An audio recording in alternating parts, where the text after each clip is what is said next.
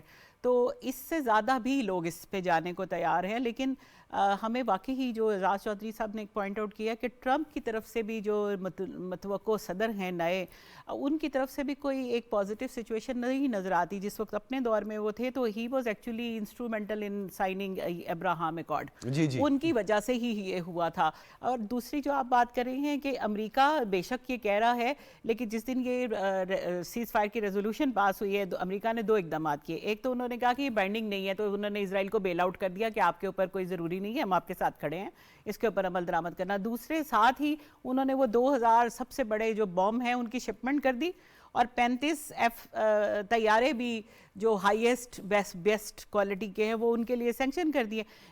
جو آسٹریلیا ہے اس کی پارلیمنٹ میں باقاعدہ ہنگامہ ہوا ہے اپر ہاؤس میں کہ ہم کیوں ان کو مرڈرر کو جو آرم سیل کر رہے ہیں. پرسوں ڈاؤننگ اسٹریٹ میں بھی ایگزیکٹلی یہ ہوا ہے, یہ UNWRA کے جو ورکرز کے اوپر انہوں نے 7 کو مرڈر کیا ہے, اور ان میں 3 برٹش تھے جو کچن جو سپلائی کرتا ہے ہر وار افیکٹیو ایریا میں. لیکن آپ دیکھیے کہ ویسٹ میں اس کا ریئیکشن ہوا ہے. UK میں ڈاؤننگ اسٹریٹ کے سامنے اتنی بڑی ڈیمانسٹریشن ہوئی ہے, اور انہوں نے مطالبہ کیا ہے کہ انہوں نے یہ برٹش ورکرز کو کیسے مار دیا, ان سے پوچھا جائے, ان کی اکاؤنٹیبلٹی کی جائے. اور اس کے ریئیکشن میں یہ آپ نے دیکھا کہ ہیومن رائٹس کاؤنسل کی جو قرارداد آئی ہے, اور اس میں واضح طور پہ پن پوائنٹ کیا گیا ہے کہ ان ملکوں کو منع کیا جائے جو اسرائیل کو اسلحہ پرووائڈ کریں. دیکھیے اگر اس وقت آرمز اینڈ ایمونیشن اسرائیل کو آنا بند ہو جائیں تو ان کی اپنی پروڈکشن اس لیول پہ نہیں ہے کہ وار کو وہ ایسکلیٹ کر سکے. اچھا یہ ایک مقدمہ یا مدعا متین حیدر صاحب, ڈاکٹر صاحبہ نے بڑی اچھی ہماری توجہ مبذول کروائی اس جانب بھی. پوری دنیا جہاں کلائمیٹ چینج, ٹیررزم, ایکسٹریمزم کا خاتمہ, سو کالڈ میں اس لیے کہوں گا کہ اس میں تفریق ہے نا, وہ ٹیررزم یہاں پہ ٹیررزم ہے, وہاں پہ سیلف ڈیفenس بھی ہے, وہ نفسیاتی مریض بھی ان کو قرار دے دیا جاتا ہے, یہاں بدقسمتی سے وہ ٹیررزم ہوتا ہے. لیکن جو نقطہ اٹھایا گیا ہے ڈاکٹر صاحبہ, اس نقطے کو آپ کس طرح دیکھتے ہیں؟ کیا آنے والے دنوں میں اس کے خطرات موجود ہیں؟ آپ کو لگتا ہے یہ خطرہ بڑھ جائے گا؟ یہ جو سب سے پہلے تو جس طریقے سے امریکہ کی جانب سے اسرائیل کو ویپن سپلائی کیے جا رہے ہیں, اور انہوں نے ڈاکٹر صاحب نے بالکل صحیح کہا کہ اسرائیل کی اب اپنی ڈیفنس کیپیبلٹی اتنی نہیں ہے کہ وہ اس وار کو پرولونگ کر سکے. وہ صرف اور صرف ویسٹرن کنٹریز کی جانب سے, برطانیہ کی جانب سے, امریکہ کی جانب سے اسے اسلحہ فراہم کیا جا رہا ہے. اور یہ اسلحہ پھر دیکھیں یہ کہاں استعمال ہو رہا ہے, اور پہلے بھی کسی پینلسٹ نے اس کو ہائی لائٹ کیا کہ یہ تمام تر اسلحہ غزہ کے اوپر استعمال کیا گیا ہے, بے ایمانہ استعمال کیا گیا اس اسلحے کا. اس میں خوفناک ترین, زہریلے ترین ہتھیار جو ہیں وہ استعمال کیے گئے. لیکن اب اس کو آگے کی طرف دیکھتے ہیں, اس کا وے فارورڈ کیا ہے. وے فارورڈ جب تک مسلمان ممالک آپس میں یونائٹڈ نہیں ہو جاتے, جب تک مسلمان ممالک, جس طرح UAE نے ایک اہم پیش رفت کی ہے, UAE کی جانب سے جو تعلقات میں جو تعطل کرنے کا, اسے معطل کرنے کا, یہ بڑا خوش آئند ہے, یہ بڑا خوش. اچھا متین صاحب مجھے ایک بات یہاں بتائیے گا, کیونکہ میں کنکلوڈ کرنے جا رہا ہوں.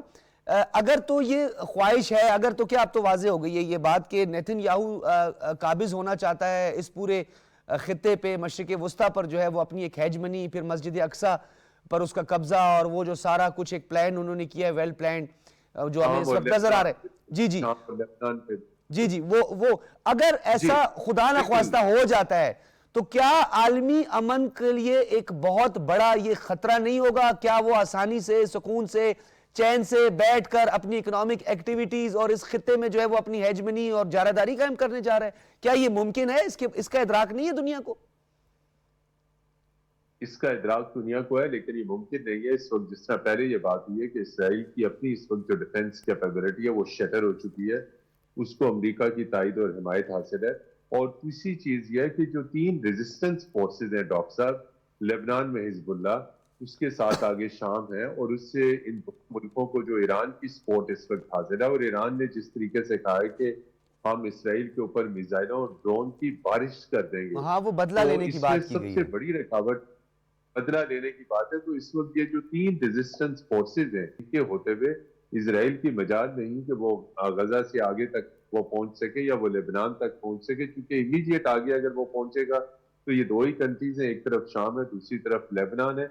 اس لیے اس کا بڑھنے کا پروگرام ہے، آپ کا بالکل سوال اور اس میں نکتہ، لیکن اسرائیل آگے بڑھے گا نہیں. یہ حزب اللہ شدید مزاحمت کرے گی، ایران کی جانب سے شدید مزاحمت کی جائے گی، وہ ڈر میں، وہ ایک خوف میں، وہ ایک ہیجانی کیفیت میں.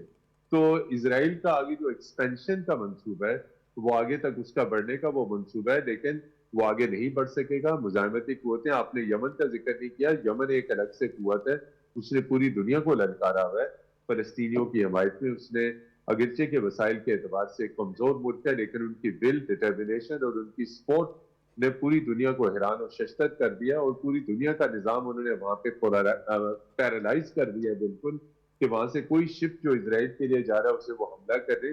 تو یہ جو مزاحمتی قوتیں ہیں، ایلیمنٹس ہیں، یہ اسرائیل کے توسیع پسندانہ عزائم میں بہت بڑی رکاوٹ ہے، یہ نہیں ہونے دیں. ٹھیک ہے ڈاکٹر صاحبہ، کیونکہ جو متین صاحب بھی بات کر رہے تھے کہ یہ اتنا آسان نہیں ہوگا، اب وہ پریشر اتنا ڈیولپ ہو گیا ہے کہ ایک طرف تو وہ جو جنگی مجرم ایک عالمی عدالت انصاف میں اس کا مقدمہ، ایک اور مقدمے کی تیاری بھی اطلاعات موصول ہو رہی ہیں کہ وہ بھی ہونے جا رہی. کیا واقعی ہم اس بات پر یقین کر لیں کہ اب حالات ایسے پیدا ہو گئے ہیں نیتن یاہو کے لیے اور اسرائیل کے لیے کہ اب وہ راہ فرار یا بیک فٹ پر جانے کی کوئی کوشش کر رہا ہے ود دا ہیلپ آف اس کے اپنے جو الائز ہیں US وغیرہ، یہ ان سب سے مل کے؟ ڈاکٹر سجاد، میں بالکل اس کو ایسے نہیں سمجھتی کہ جو اسرائیل کی پالیسی ہے وہ شروع سے اوفینس رہی ہے، اور ان کے خیال میں offence is the best defence.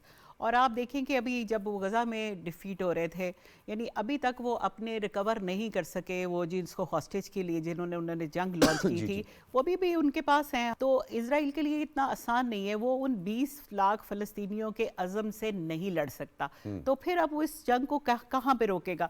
اس لیے روکنے کے بجائے انہوں نے اوفینس پہ چلے گئے. آپ دیکھیے کہ ایران کو چھیڑنا کوئی مذاق نہیں تھا نا، کیونکہ ایران ہمیشہ سے ایک بڑی اسٹرانگ فورس رہی ہے، اور ان کی جو آئیڈیالوجی، جو کمٹمنٹ ہے، وہ کم از کم اپنی ذات کے لیے تو ہے نا. باقی نیتن جو ہے وہ ایک فاشسٹ سوچ والا بندہ ہے، وہ تو ان چیزوں کا نہیں سوچتا، کیونکہ جو نقصان، ناقابل تلافی نقصان اس نے یہودی کو اور اپنے اسرائیلیوں کو جو پہنچایا ہے، اس میں تو آپ دیکھیں نا، ان کی جو اپنے فورسز کے لوگ ہیں وہ آ کر احتجاج کر رہے ہیں، ریزائن دے رہے ہیں. یہ صرف سمبولک چیزیں ہیں. کل پرسوں میں ایک ٹیسٹیمنی پڑھی تھی، ایک جو اسرائیلی ہی US میں گئے ہوئے تھے، اور وہ ایک تھنک ٹینک کے سامنے ٹیسٹیمنی میں گئے تھے، اور وہ یہ کہہ رہے تھے کہ اگر اس وقت امریکہ ہماری حمایت کر رہا ہے تو یہ ہمارے ساتھ دشمنی کر رہا ہے.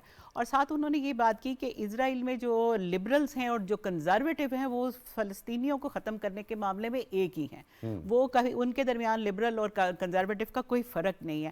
اسرائیل کہیں پہ بھی کمپرومائز کرنے کو تیار نہیں ہے، اور امریکہ اس کو پورا سپورٹ کر رہا ہے. جو آپ نے دیکھا ہے جو ڈپلومیسی اچھا، آپ کو نہیں لگتا کہ کچھ رائٹسٹ اس طرح کے موجود ہیں، دے نو ویری ویل کہ نیتن یاہو کیا کرنا چاہ رہا ہے، اس کے عزائم کیا ہیں، اور یہ اگر مذہبی پوائنٹ آف ویو سے بھی دیکھیں تو انہیں اس بات کا تو ادراک ہے. اگر تو وہ جو ان کے پولیٹکس ہے، یہ جیو پولیٹکس ہے، اس میں تو اس چیز کی کوئی گنجائش نہیں ہے.